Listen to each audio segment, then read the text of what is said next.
According to the 2010 Census of Population and Housing, the number of foreign citizens in the country was 177,365. They comprise 0.2% of the total household population. According to that same census, 28,750 was the estimated number of Chinese people living in the Philippines during that year. Looking at the global picture, when Asians and whites marry, it is 3.08 times more likely for the husband to be white and the wife to be Asian. For African American and Asian couples, it is 6.15 times more likely for the husband to be African American and the wife to be Asian. For every 1,000 Asian women who are married, there are only 860 Asian men who are married as well. Cross-cultural relationships refer to couples composed of two individuals that come from different cultures or different races. Hi, I'm J3 Jiao, and this is The Great Wall, Breaking Boundaries. It's the climb.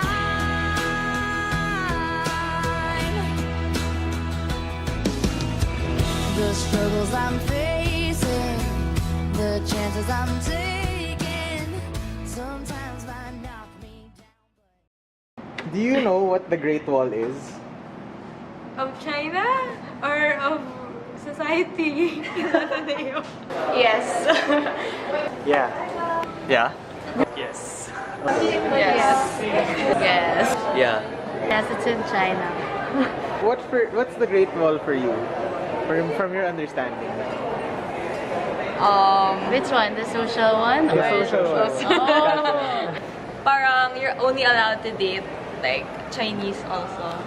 At, actually, kahit ligaw pa lang, dapat you only entertain from the very beginning Chinese, or like kapwa Chinese.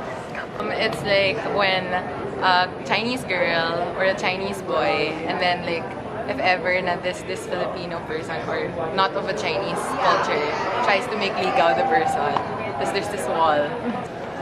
Pag hindi ka Chinese, hindi mo pwede ligawan yung Chinese, babae man o lalaki, dahil sa will ng parents. From my understanding, it's when Chinese parents don't want their daughters or their sons to have girlfriends or boyfriends that are not Chinese. Why do you think the Great Wall exists? I think it's because a lot of Chinese families are very traditional, and it's kind of hard to veer away from that, especially because a lot of it comes from family pride as well. So going away from family pride and entering other cultures is kind of difficult for a lot of Chinese people.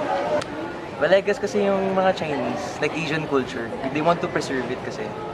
Parang like, sa European kasi, European culture, like yung lineage nila, it's a straight line eh.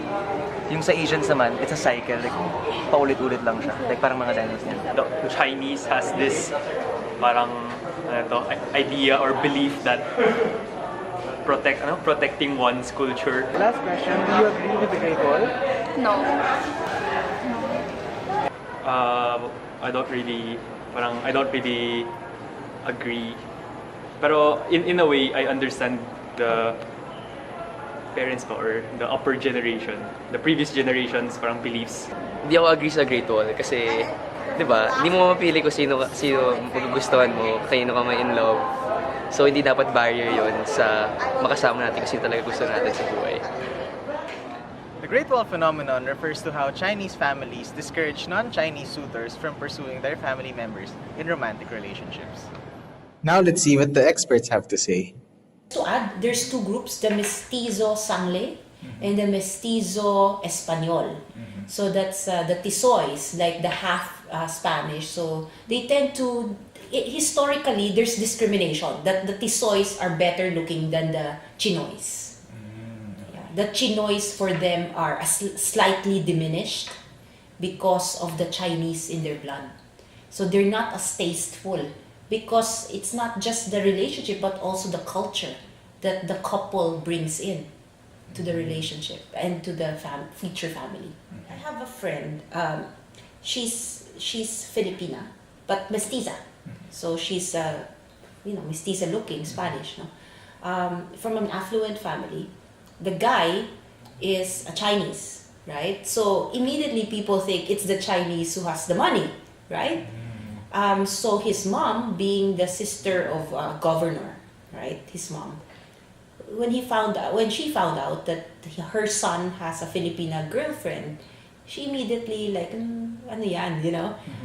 One thing, it's because monetary, financial, who has more resources, right? It depends really on the couple. If you want both parties to be contributing, because in the Philippines, kasi hierarchical eh. So one gives more than the other. Especially, let's say you date a sales girl. Of course, she's gonna earn minimum wage, right? So you have to parang fill in, right? So anyway, when she found out that she's Filipina, at first she was hesitant. Then she found out she's a Filipina who owns a block. Her house is a block in Forbes Park. Of course, that's a different story, right? And in fact, who has the upper hand now?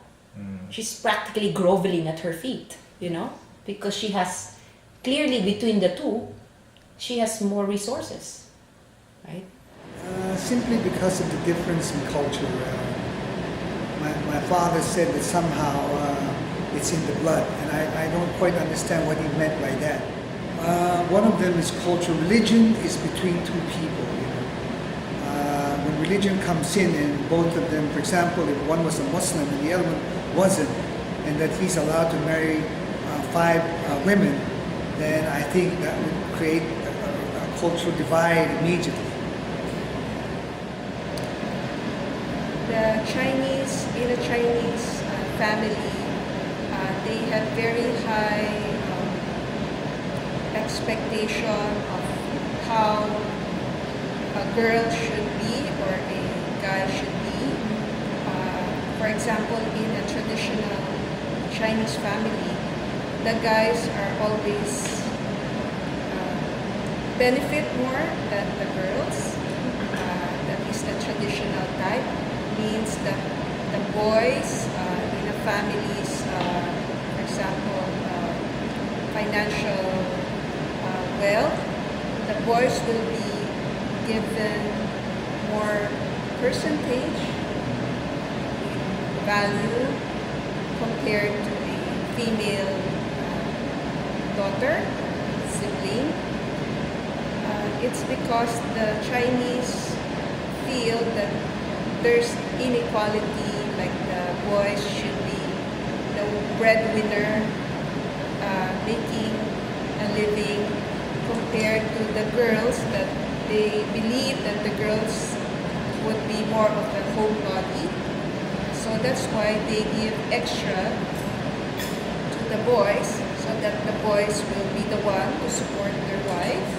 And on the other hand, when the girls or the daughters get married, they expect the other side of the boys, of her better half, to be the one providing for their daughter.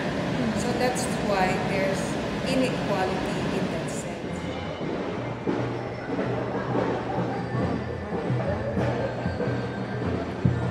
Hey, you should take a picture.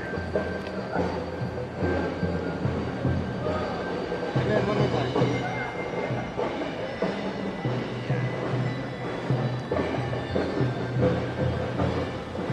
Attraction is the action or power of evoking interest, pleasure, or liking for someone or something.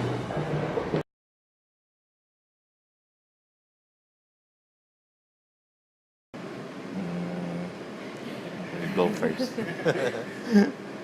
Well, we've known each other for so long, and I like that he can read me like a book.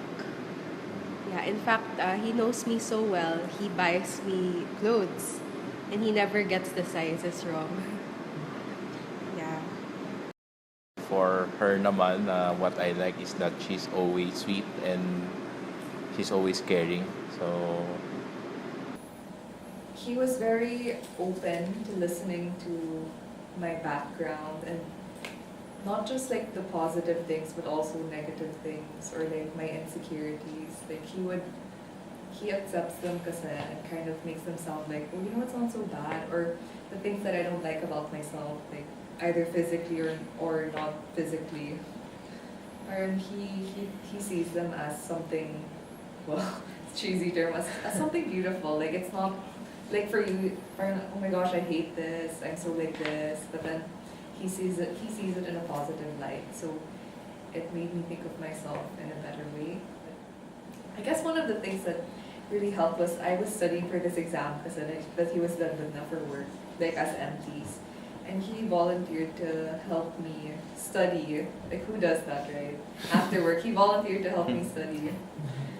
And yeah, parang we got to know each other more because of that. And yeah, I realized that he's a really nice guy. I think naman na even if you had the intention of courting someone,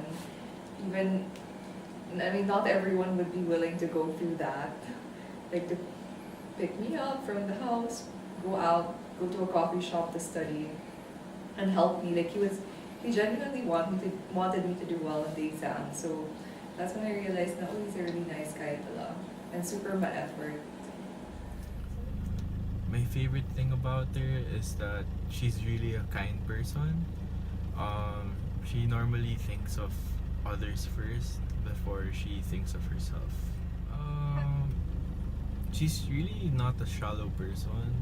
We talk about things that I care about, especially when it comes to job, when it comes to the future. It's just mature kind of relationship, I guess, which made me want to get into a relationship with her. Based on interviews, similarities are given great importance, but the perceptions of these similarities are not the same. Some think that there are more similarities than differences, while some perceive that there is a clear distinction between the Filipino-Chinese couples. Yeah, I got attracted to his personality and our similarities in terms of our values. Because I'm very, I don't know, like, as you can tell, he's my first, so like I'm not into guys who have dated so many girls now, or like have had so many relationships. And for him also, I'm his first. So yeah, that's one of the things, like having similar values. One thing strong about the Filipino culture is the traditional family ties, which is very extensive. In some ways, the Chinese are also like that. However, somehow the Chinese will extend help and they might not consider anything in return, whereas in the Filipino tradition, there is what you call utang na loob, which eventually you have to come around and pay that. So if you started off and then the family, for example, the family accepts you and they need your help and you turn your back on them, and then you're ostracized or you're criticized later on for turning your back on them. Prejudice is a preconceived negative judgment of a group and its individual members. It is a prevalent issue in our society today. The prejudice is about money, if you ask me. It's resources. What can you bring to the table? If our daughter brings this much, what can you bring? Right? That for me is a big factor. Because in my choice of a boyfriend, kailangan match siya or higher. Right? I'm not gonna marry down. Diba? Kailangan match kayo or you'll be happy to be at this level lang. Kung hindi kayo ambitious. Right? Also, the itsura of the future kids, that's another big factor. Right? Will our kids look good? Right? So, I'm sure you consider this. It's just not verbalized. Because they will be carrying their family name, the boy, so that, of course, if he marries and he gets his own or whatever, the family name in the community would say, oh, that is a Chua family, and why is it that they are not living in the special subdivision or something like that. So I presume that the family name or the family would say, no, we are the Chua family. All our children are very well respected. So, hindi na matutuloy? Huh? Wait. Akala ko ba we made time for this? So, ganun na lang. Just because something came up, we're gonna set it aside na. labo! Ang labo mo, actually, honestly. Parang ang labo, Hindi, sige, okay. Hindi, okay, sure. Kasi, gano'n naman, di ba? You don't wanna make time naman, di ba? Okay, sige, okay. I'm sorry you had to see that. That's really what it's like when you're maintaining relationships. And Filipino-Chinese couples are no exception. Conflict is defined as the perceived incompatibility of actions and or goals. How you solve conflicts is similar to how you form relationships. It involves communication, contact, and shared goals. Benefits would be, one, there's something new you learn, you grow in the experience. You have a wider perspective of things, unlike, when you share things in common, well, this is the usual. If you're after self-actualization, then it would be better for you to actually go into something intercultural. And that's why I guess the Ateneo also emphasizes or encourages junior term abroad. That's the exposure, intercultural things. Well, vice versa, you bring in people here. Now, the challenges would be, if you're used to a certain kind of culture, you would behave in that manner, and sometimes that's not acceptable in wherever you go, or you come in, and in group, out group, diba? So, they can make you feel isolated, or you yourself will isolate yourself and have this notion that you're different. And so the challenge would be for the in-group, I guess, if you're there, would be for them to be open, like I was saying earlier. If the Filipinos would start to speak, kahit baku-baku ba yung English mo. Very important would be, one, expectations. That you level expectations from the very beginning. Like if it's cultural, sabihin na lang, simple family cultures, which you don't have to go complicated, yung mga racial culture thing, interfamily lang. Sa pamilya nyo, it's tradition that everybody goes to Ateneo, for example. That issue yan. Pag hindi, in courtship, pag hindi nyo train na shout yung mga ganyan, magkakaproblema. So, second C would be communication. You can't go to the common goals and set your expectations without communicating. And I try to emphasize that in my classes, both in 101 and 104, that you will have to go more deeply than where it is sometimes. Sometimes you just go on your knees. And so, like, how do you feel about migrating to the US after we're married? No! Di ba? Minsan, dahil you're in a relationship right now, okay lang. But how do you really feel? Sometimes, if, for example, one of the couple believes in, I want to be here to support my mom and dad in their old age. And if you don't discuss it very well, you're not able to communicate that you have some feelings, especially, no prejudice against women, but women don't tend to actually express. So they express it, but the men have to read it between the lines. May sasabihin nila okay, pero hindi pala okay. No? So yung ganon. So something na ganon. Pagka ganon, di puputok.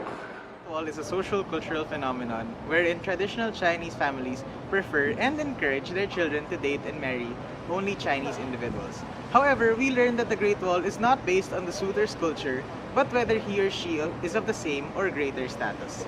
It is not a matter of cultural differences, but similarity in terms of education, financial status, and lifestyle. However, current generations are slowly veering away from this traditional practice. While Chinese-Filipino relationships and other intercultural relationships are slowly becoming more common, there are still some challenges a couple coming from different backgrounds must overcome. But if you're asking me, financial status, education, and lifestyle can be changed. The challenges are worth going through, because nothing worth having comes easy.